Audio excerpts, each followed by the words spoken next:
Audio Jungle. Film dilanjutkan, si Kotora kembali. Kini dia tinggal di apartemen yang berbeda di sana. Dia kegirangan sama foto bersama. Setelah itu dia pergi ke sekolah bareng si Manabe. Kali ini ada yang menyapanya, yaitu si Moritani. Temannya merasa aneh padahal kemarin dia masih benci. Di situ Moritani pengen masuk ke klubnya si Kotora. Akhirnya dia masuk, tapi nampak si Manabe tidak suka sama si Moritani berada di sana. Alhasil ributlah mereka. Tak lama si Yoriko menanyakan kemampuan apa yang dimiliki oleh si Moritani ini. Dia bingung karena dia terus tertekan. Akhirnya dia ngomong kalau dia bisa memindahkan barang tanpa menyentuhnya. Lantas yang lainnya penasaran. Pas diuji, dia udah nyiapin lilin di sana. Langsung aja dia menggunakan tenaga dalamnya. Awalnya gagal, tapi pas keduanya mereka terkejut sama kemampuannya. Alhasil dia diterima di klub tersebut. Nah, si Moritani nanya, kemampuan si Yoriko sendiri apa? Dia sebagai ketua tidak perlu mempunyai kemampuan. Dia cukup pemerintah doang.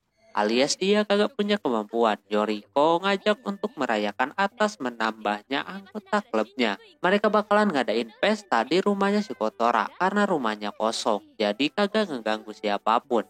Setelah itu mereka nyusun tugas-tugas sebelum berangkat ke sana. Sesudahnya langsung mereka melihat-lihat rumahnya si Kotora. Mereka nanyain hal-hal yang aneh kepada si Kotora. Setelahnya mereka masak-masak. Nampak si Manabe yang melihat si Kotora pakai celemek doang langsung traveling pikirannya. Manabe diberi nyobain di situ. Cuma sama si Muroto direbut. Yang horornya buatan si Moritani hitam begitu. Setelahnya mereka makan bareng di sana dan merayakan. Di situ si Kotora membuatkan makanan khusus buat si Manabe. Walaupun dia belum bisa ngasih bekal, mungkin itulah balasannya. Sesudahnya mereka tidur. Di tengah malam si Yoriko terbangun lalu melihat si Kotora nempel sama si Manabe. Dia langsung memotonya. Paginya pas dikasih lihat, Kotora terkejut dengan foto itu. Beda dengan si Manabe yang langsung memintanya. Tapi kagak dikasih, malah diberikan kepada si Kotora. Terus mereka pulang karena mau sekolah. Nah, di situ si Manabe memberikan brosur tentang ilmu bela diri dojo si Moritani yang mempunyai khas jogetnya. Hal tersebut membuat si Kotora kagak kuat menahan tawa.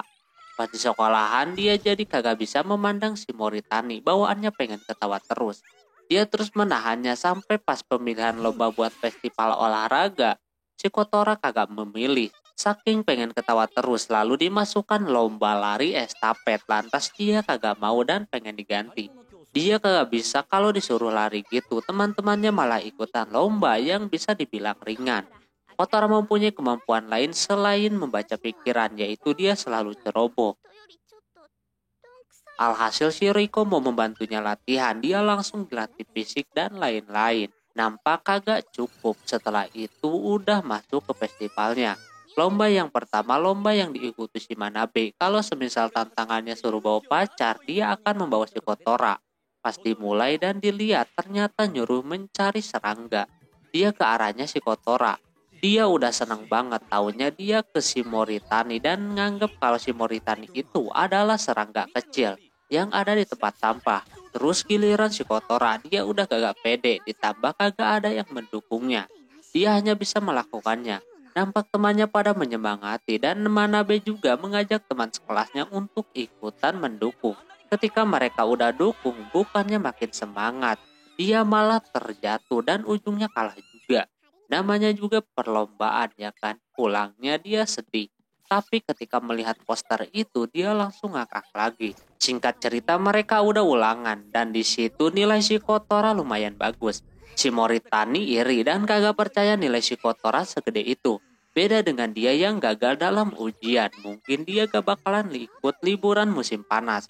Di situ si Kotora ngajak untuk ke rumah kakeknya nanti. Di sana dekat dengan gunung dan juga laut. Jadi enak. Yoriko dan Moritani bakalan membeli baju renang yang baru. Lantas si Manabe auto mikir yang kotor-kotor dan diancam kagak bakalan ikut kalau pikirannya kotor. Setelah di perjalanan nampak si Manabe pengen melihat baju renangnya si Kotora. Dan di situ si Yoriko udah membeli baju renang yang baru dengan ukurannya yang bertambah. Tapi Muroto nganggap kalau berat badannya lah yang naik. Lantas jadi ribut. Kotora yang melihat si Moritani sendirian dia temenin biar kagak sendiri. Jadi si Manabe yang sendirian. Tak lama mereka nyampe lalu tinggal menunggu kakeknya menjemput. Tak lama kakeknya datang menggunakan mobil yang panjang banget. Mereka berterima kasih dapat tumpangan. Terus si kakek menanyakan apakah Manabe udah ciuman atau belum. Kan sesat ya, dan dia juga melihat ada orang baru yaitu si Moritani. Kakeknya jadi keinget di kota tersebut ada bela diri bernama Mori-Mori itu. Tak lama mereka nyampe bukan di rumahnya melainkan di gedung kosong gitu. Katanya itu gedung rumah sakit yang dipakai untuk penelitian kemampuan ilmu psikis. Tapi karena ada kesalahan jadi pada meninggal semua. Kotora udah ketakutan, beda dengan Yoriko yang penasaran dengan itu. Akhirnya kakeknya pergi. Dan mau gak mau mereka harus masuk.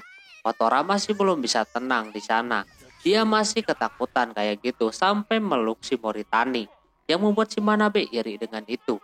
Yoriko kagak percaya dengan adanya hantu, kalaupun ada dia malah bakalan penasaran. Ketika lanjut lagi si Kotora makin ketakutan ditambah si Manabe ini pikirannya mesum terus. Tak lama ada monsternya datang, mereka langsung pada kabur. Ditambah lagi monsternya tambah banyak. Ketika keluar dari sana nampak seperti taman bermain yang indah. Terus juga ada lewat boneka cosplay mereka berlima. Ternyata itu kakeknya yang sengaja membuat taman bermain untuk cucunya. Karena ini pertama kalinya dia membawa teman ke rumahnya. Tempat yang tadi ternyata tempat uji nyali gitu. Terus si Kotora bermimpi tentang emaknya yang membuatnya pengen ke kamarnya. Tapi ada si Manabe di sana jadi kagak jadi. Dia ngajakin untuk bermain keluar, tapi di otaknya selalu mikirin hal-hal kotor. Manabe melihat si Kotora macam sedih gitu. Jadi dia ngajak main keluar, alhasil mereka main ke pantai. Di sana udah ada Moritani dan Yoriko udah siap-siap. Si kakek pun ada di sana, pengen melihat mereka berenang, terutama cewek-cewek. Nah si Muroto malah kagak tertarik, dia pilih untuk baca buku. Ini si Manabe sama kakeknya si Kotora udah kagak ada obat. Tak lama si Kotora juga ikutan renang, tapi nampak dia sendirian. Langsung aja si Manabe ikutin, tapi dia kaget dan kagak mau berenang bareng. Jadinya dia auto sedih. Kotora malu sama bentukannya, jadi dia jauhin dan tiba-tiba aja dia ke bawah arus. Berbarengan dengan si Yoriko yang pengen makan. Awalnya mereka melihat Kotora kagak apa-apa, tapi makin lama makin panik. Manabe langsung menjemputnya pakai kapal dan langsung membawanya. Dia dipeluk, tapi si Manabe bingung mau ngapain. Akhirnya dia dibawa ke daratan. Kakeknya udah menyiapkan makanannya yang udah dimasakin sama chef yang kakeknya sewa. Di sana kakeknya menyayangkan kalau si Manabe kagak berbuat apa-apa, padahal itu momen yang bagus. Setelah itu mereka makan, nampak si Kotora sangat sedih padahal dia udah masak buat si Manabe. Karena ngerti Manabe mau memakan bekalnya itu dan memakannya di pantai. Manabe merasakan kalau rasanya enak banget. Hal tersebut membuat si Kotora senang tentunya. Malamnya mereka menyalakan kembang api di sana. Bermacam-macam mereka nyalakan petasan juga. Kakeknya tadinya udah nyiapin yang besar, tapi si Kotora kagak mau. Terus si Kotora berterima kasih karena liburan musim panasnya kini di luar ekspektasinya. Setelah itu si Manabe dan kakeknya Kotora lagi nyari pemandian campuran. Mereka sangat bersemangat yang ujungnya tempatnya ditutup. Alhasil mereka balik lagi, mereka berdua auto sedih. Nampak si Kotora habis bikin makanan, si Moritani juga ikutan, tapi terlihat menjijikan gitu. Terus kedua orang mesum tadi belum menyerah untuk bisa mandi bareng sampai menggali gitu. Yang ujungnya yang keluar bukannya air malah minyak. Tapi lumayan jadi sumber bisnis. Lalu si Manabe makan dan kagak sengaja dia makan masakan si Moritani. Jadi auto berwarna gitu. Si Moritani pun dicokokin. Alhasil jadi pada mabok. Anehnya sampai buka-buka baju segala kayak gitu. Muroto melihat si Moritani makin bahaya. Sekarang dia sering masak masakan yang aneh-aneh. Sementara itu ada pendeta datang memberitahu kalau malam kemarin ada Maya si Kotora melihat si Kotora yang lagi main sama temannya. Terlihat pandangan dia terhadap anaknya masih sama. Dia bahkan sampai detik ini kagak mau deket lagi. Kakeknya udah gak banyak berharap lagi. Yang pasti kini Kotora lebih bahagia. Besoknya pas bangun Manabe terkejut tidur bareng Moritani dan si Kotora. Dia auto kabur dari situ dan Moritani pun baru sadar kalau dia kagak apa-apa. Terus juga berpikiran kotor, alhasil dicolok matanya sama si Kotora. Lalu mereka mau pulang. Sebelum itu mereka mencari si Kotora dulu. Si Manabe diskusi dulu sama kakeknya. Di sisi lain si Kotora lagi di tempat yang mana dia terakhir merenung di sana. Kebetulan pendeta juga ada di situ. Kotora tahu kalau emaknya melihatnya kemarin. Hal tersebut membuat si Kotora senang. Tapi dia kagak mau berlarut-larut. Saatnya dia pulang untuk sekolah. Setelah beberapa hari kepulangan dari sana, Kotora berencana ngajak jalan si Manabe. Tapi HP-nya kagak aktif-aktif. Sampai beberapa hari ditelepon, kagak bisa. Alhasil dia ke klub untuk menemui si Yoriko. Dia meminta solusi. Terakhir Kotora bertemu Manabe, di otak Manabe bukan mesum lagi, melainkan perkalian. Kan aneh ya. Terus katanya bisa aja si Manabe selingkuh sama si Moritani. Tapi hal tersebut kagak mungkin. Karena si Moritani lagi fokus sama PR-nya. Yang dikerjain di tengah-tengah yang lagi latihan dojo. Ini Yoriko berencana buat memata-matai si Manabe. Si Muroto memberitahu kalau si Manabe lagi ada di depan stasiun dan benar aja dia ada di sana. Terlihat dia lagi beli tisu dari cewek-cewek lalu pergi lagi. Nah dari situ dia tiba-tiba aja hilang. Pas mereka berdua jalan, di sana ada maskot yang mencurigakan. Sampai-sampai si Yoriko nempel kayak gitu. Untungnya sama si Kotora dibawa. Ketika maskotnya dibuka, ternyata itu si Manabe. Nampak dia masih memikirkan rasa kepunyaan si Yoriko. Kotora mencoba memberinya, tapi kagak terasa. Terus dia cerita sama si Yoriko. Baru kali ini si Manabe kagak cerita apapun kalau dia kerja. Hal ini membuat si Kotora ragu. Si Yoriko memberikan ingatan yang mana dulu ketika si Musoto menyukai si Yoriko. Sampai sekarang, si Kotora auto terharu mendengarnya. Setelah beberapa hari, besoknya udah masuk seperti biasa. Pas masuk si Manabe langsung membawanya ke klub dan ternyata dia memberikan kejutan gitu. Karena hari itu dia ulang tahun, dia dikasih tahu sama kakeknya. Dia terharu ditambah dikasih hadiah pula sama si Kotora. Isinya seperti kalung gitu, tapi dalamnya terdapat foto yang begitu. Setelah itu pas Kotora mau berangkat sekolah, Manabe melihat si Kotora ini lagi lemas gitu. Pas dipegang dahinya nampak panas. Alhasil dia masuk lagi ke rumah. Terus teman-temannya juga datang menyiapkan makanan buatnya. Karena mereka kagak bisa lama-lama, jadi dia menyuruh si Manabe untuk menemaninya. Awalnya mereka kagak setuju dengan si Manabe. Karena tahu sendiri pikiran dia selalu kotor, jadi bahaya. Tapi pas diterawang sama si Kotora, nampak Manabe lagi kagak mikir apa-apa, kan aneh ya. Alhasil mereka percayakan semuanya ke si Manabe. Baru mah pulang, Manabe langsung mikir kotor, tapi hal itu tidak kebaca sama si Kotora. Manabe senang bisa mikir hal yang begitu. Tapi dia berasa ada yang kurang aja kalau si Kotora kagak bisa membacanya. Tak lama Kotora minta dielapin, dia langsung auto mau dong.